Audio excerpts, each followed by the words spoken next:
नमस्कार साथियों, शुरू करते हैं आज का एक नया सेशन और एक नई वीडियो के साथ में।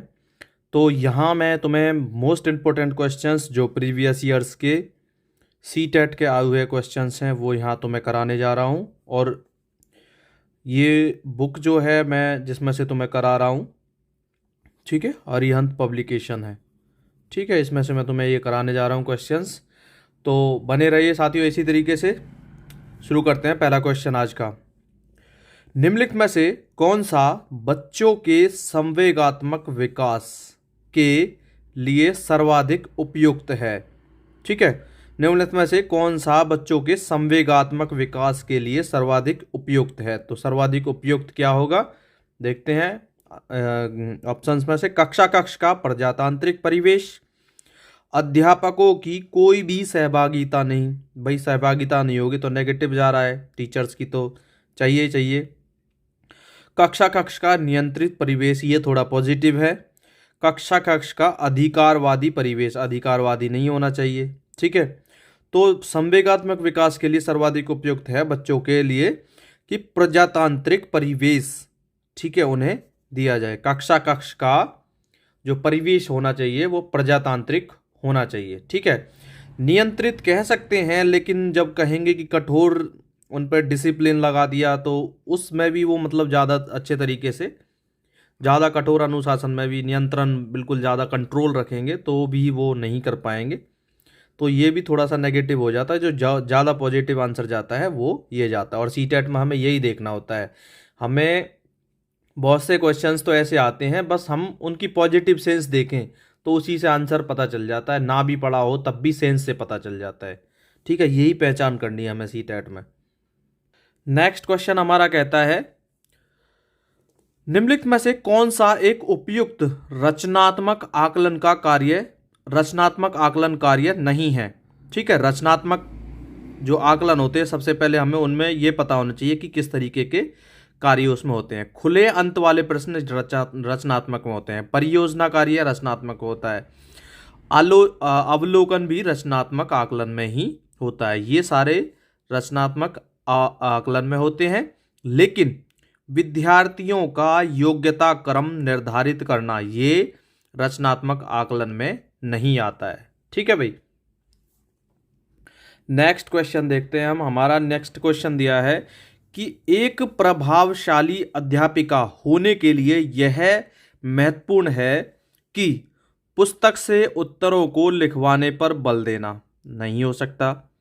समूह गतिविधि के बजाय वैयक्तिक अधिगम पर ध्यान देना। देखो, समूह गतिविधि भी बहुत ज़्यादा जरूरी है। ये तो गलत हो गया, ये भी ऑप्शन, ये भी गलत हो गया। विद्यार्थियों द्वारा प्रश्न पूछने के कारण उत्पन्न व्यवधान की अनदेखी करना, तो उसकी अनदेखी नहीं कर सकते। अगर विद्यार्थी प्रश्न पूछने के कारण उत्पन्न व्यवधान की अनदेखी करना, तो इसको भी हम इग्नोर करेंगे क्योंकि इस तरीके से ये नहीं होगा। और प्रत्येक बच्चे के संपर्क में रहना, ये सबसे पॉजिटिव आंसर सेंस दे रहा है इसमें, तो इसका राइट आंसर होगा प्रत्येक बच्चे के संपर्क में रहना। नेक्स्ट क्वेश्चन हमारा कहता है कि बच्चों के अधिगम को सुगम बनाने के लिए अध्यापकों को एक अच्छे कक्षाई परिवेश का सृजन करने की आवश्यकता होती है। इस प्रकार के अधिगम परिवेश का सृजन करने के लिए नीचे दिए गए कथनों में से कौन सा कथन सही नहीं है? कौन सा कथन नहीं है? ठीक है, अब ये देखेंगे कि बच्चों के अधिगम को सुगम बनाने के लिए अध्यापकों को एक अच्छे कक्षाई परिवेश का सृजन करने की आवश्यकता होती है। तो उसमें क्या क्या चीजें रोल प्ले करती हैं? तो ठीक है, बच्चे के प्रयासों को स्वीकृति बिल्कुल ठीक है, देनी चाहिए। अध्यापकों के अनुसार कार्य करना, ये इसमें रॉन्ग वो देता है, ठीक है। हमें अध्यापक के अकॉर्डिंग काम करना नहीं होता है, उसमें हमें बच्चों के अकॉर्डिंग काम करना होता है। तो यही गलत सेंस दे रहा है, यही इसका सृजन करने का, अधिगम प्रवेश का सृजन करने के लिए सही नहीं है, ठीक है। बच्चे को स्वीकार करना बिल्कुल ठीक है। अध्यापक का सकारात्मक रुख, ये भी ठीक है, लेकिन ये ऑप्शन इसमें सही, इस क्वेश्चन के हिसाब से नहीं के हिसाब से ये वाला ऑप्शन इसमें सही होगा, ठीक है। नेक्स्ट क्वेश्चन हमारा कहता है कि लड़कों एवं लड़कियों के विषय में कुछ कथन नीचे दिए गए हैं, आपके अनुसार इनमें से कौन सा सही है? सही बताना। लड़कों को घर के बाहर के कार्य में सहायता करनी चाहिए, ठीक है, करनी चाहिए, उसमें लड़कियां भी कर सकती हैं। ठीक है भाई। तो ऐसा नहीं कह सकते हैं कि लड़कों को घर के बाहर के कार्यों में ही सहायता करनी चाहिए, ऐसा नहीं कह सकते हैं, क्योंकि लड़कियां भी तो हेल्प कर सकती हैं उसमें, ऐसा ज़रूरी थोड़ी नहीं है। क्योंकि जब इस चीज़ को ये कह के क्या कर रहा है, लैंगिक पूर्वाग्रह को दर्शा रहा है कि लड़के बाहर का काम करेंगे, इसके अपोजिट ये कहेगा कि लड़कियां घर का काम करेंगी। ठीक है, लड़कों को घर के कार्यों में सहायता करनी चाहिए। अब देखो, ये बाहर के कार्यों को करने के लिए कह रहा था लड़कों को, तो इसकी सेंस है कि लड़के घर का काम नहीं कर सकते पहले वाले ऑप्शन के, लेकिन सेकंड में कह रहा है कि लड़कों को घर के कार्यों में सहायता करनी चाहिए, बिल्कुल करनी चाहिए, और ये पॉजिटिव सेंस दे रहा है। ठीक है, सभी लड़कों को विज्ञान और लड़कियों को गृह विज्ञान पढ़ना चाहिए, ऐसा कुछ नहीं है, पढ़ाया जाना चाहिए, ऐसा कुछ नहीं है भाई, लड़कियां भी तो विज्ञान पढ़ सकती हैं।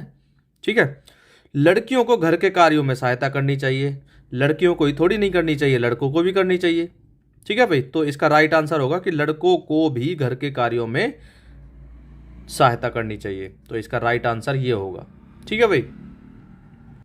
नेक्स्ट क्वेश्चन हमारा कहता है कि एक बच्चे की कॉपी में लिखने में विपरीत छवियां, दर्पण छवि आदि जैसी गलतियां मिलती हैं।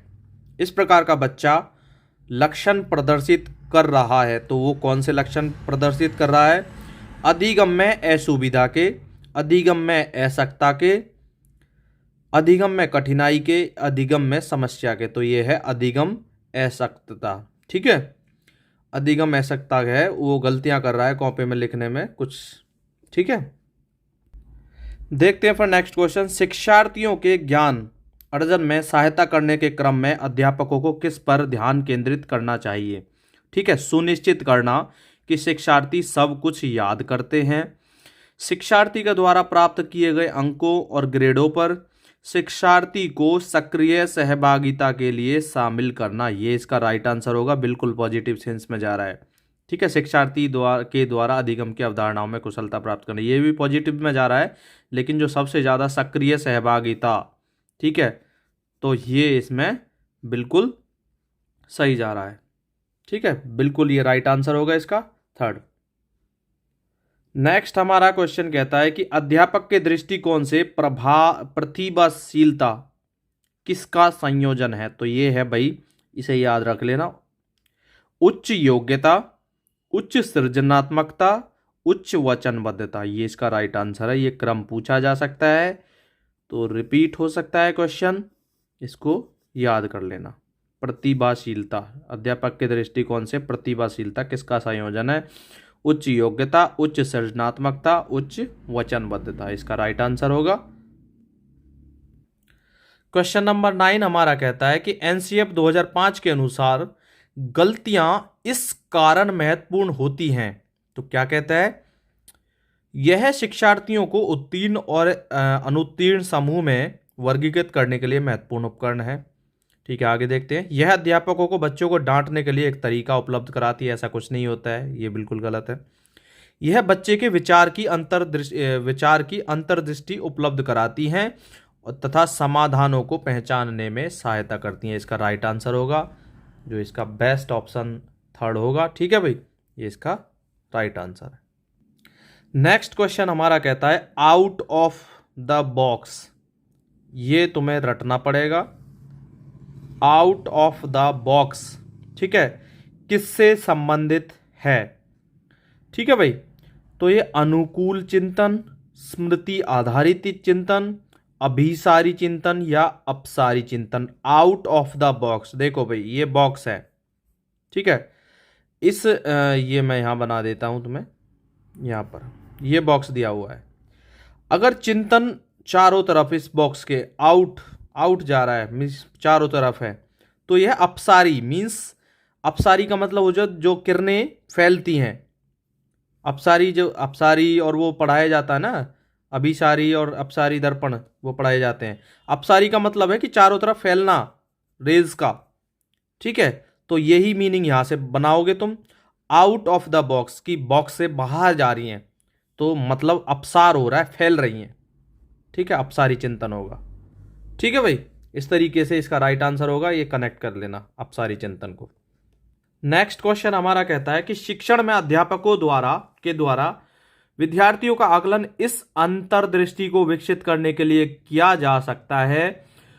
उन विद्यार्थियों की पहचान करना जिन्हें उच्चतर कक्षा में प्रोन्नत करना है। ठीक है, देखते हैं आगे।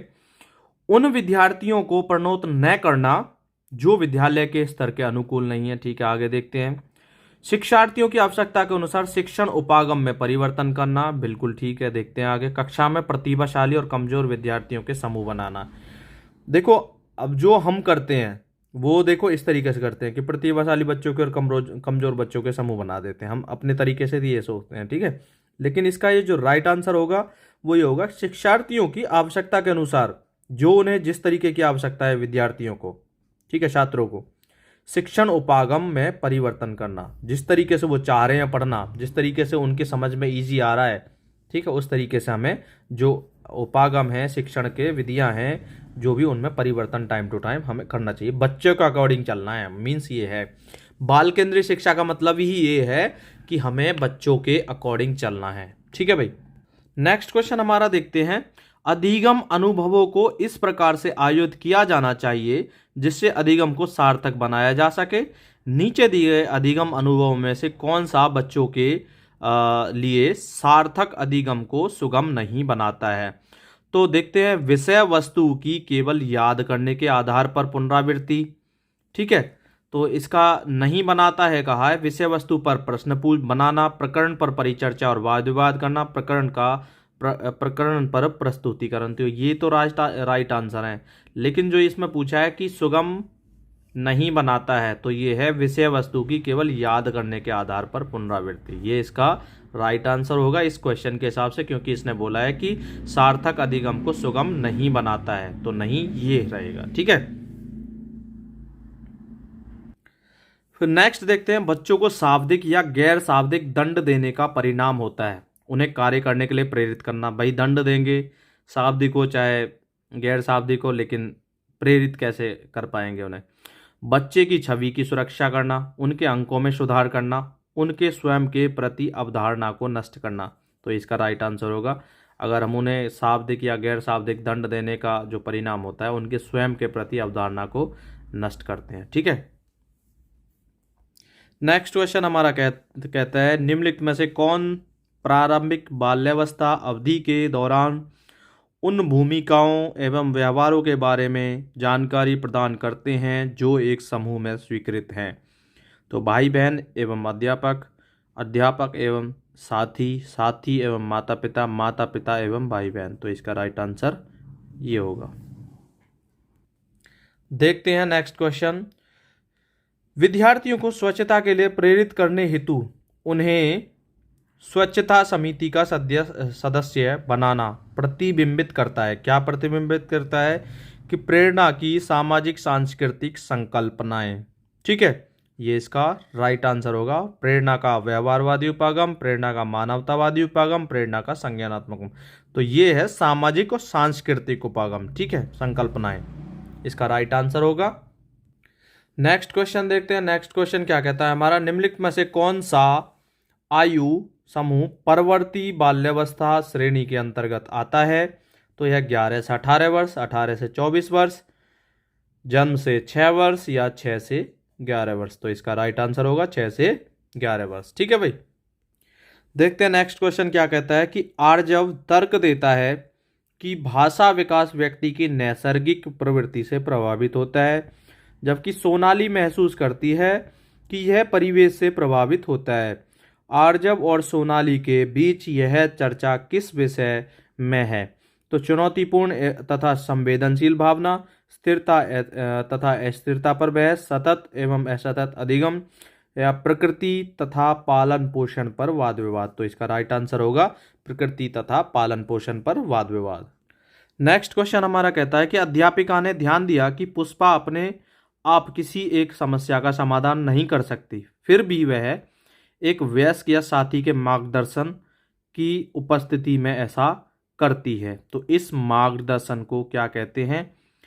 पार्श्वकरण, पूर्व क्रियात्मक चिंतन, समीपस्थ विकास का क्षेत्र या सहारा देना। वैसे साथियों इसका ना सही राइट आंसर मेरे हिसाब से ZPD भी हम कह सकते हैं, बाकी इसमें सहारा देना दिया हुआ है, लेकिन जेडपीडी इसमें कह सकते हैं, ठीक है। क्योंकि देखो जेडपीडी में हमने क्या बताया था कि बच्चा बाकी हम इसका जो बेस्ट आंसर मानेंगे वो सहारा देना ही मानेंगे, ठीक है। सहारा देना या समीपस्थ विकास का क्षेत्र जेडपीडी भी इसको कह सकते हैं, ठीक है। तो इसमें थोड़ा सा कन्फ्यूजन है, बाकी देख लेना इसमें कौन सा राइट आंसर होना चाहिए। बाकी मेरे हिसाब से दोनों ही ऑप्शंस ठीक हैं, बेस्ट हैं। तो भाई हम इसका जो राइट आंसर मानेंगे वो सहारा देना ही है, ठीक है। तो इसमें ये कहा है कि वयस्क या साथी के मार्गदर्शन की उपस्थिति में ऐसा करती है, तो इस मार्गदर्शन को हम सहारा देना ही कहेंगे, ठीक है। हम समीपस्थ विकास का क्षेत्र नहीं कहेंगे। नेक्स्ट देखते हैं, अध्यापिका ने एक कमेटी के प्रधान को सभापति के स्थान पर सभाध्यक्ष लिखा। यह संकेत करता है कि अध्यापिका एक अधिक उपयुक्त पारिभाषिक शब्द का पालन करती है, भाषा पर अच्छा अधिकार रखती है, एक लिंग मुक्त भाषा का प्रयोग कर रही है, ठीक है।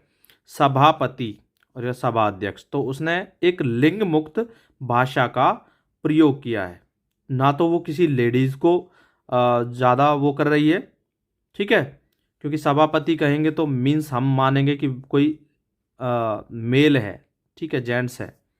लेकिन अगर उसने कहा है सभा अध्यक्ष, तो इसका मतलब वो मेल भी हो सकता है और फीमेल भी हो सकती है उसमें सभा अध्यक्ष के रूप में, ठीक है भाई। तो इसी चीज़ को वो इंगित करना चाह रही है, इसी चीज़ को बताना चाह रही है, ठीक है भाई। नेक्स्ट क्वेश्चन हमारा कहता है कि सतत एवं व्यापक मूल्यांकन किस लिए आवश्यक है। तो यह है यह समझने के लिए कि अधिगम का किस प्रकार अवलोकन किया जाता है, दर्ज किया जाता है, वह सुधार किया जा सकता है। तो ये इसका राइट आंसर होगा। नेक्स्ट क्वेश्चन हमारा दिया है, लॉरेंस कॉल्बर्ग के सिद्धांत में कौन सा स्तर नैतिकता की अनुपस्थिति को सही अर्थ में इंगित करता है। तो नैतिकता कौन से स्तर में नहीं होती, पहले स्तर में कम होती है, ठीक है। और कॉल्बर्ग ने कौन सा नैतिक विकास का सिद्धांत दिया है, ये ध्यान रखेंगे। नैतिक विकास का सिद्धांत किसने दिया है, कॉल्बर्ग के द्वारा। बढ़ते हैं नेक्स्ट क्वेश्चन की तरफ। निम्नलिखित में से कौन सा बच्चों के सामाजिकरण के प्रगतिशील मॉडल के संदर्भ में सही नहीं है। तो ये समूह कार्य में सक्रिय सहभागिता तथा सामाजिक कौशलों को सीखना, बच्चे विद्यालय में बताई गई बातों को स्वीकार करते हैं चाहे उनकी सामाजिक पृष्ठभूमि कुछ भी हो। ये इसका राइट आंसर है, सही नहीं है पूछा है इन्होंने, ठीक है भाई।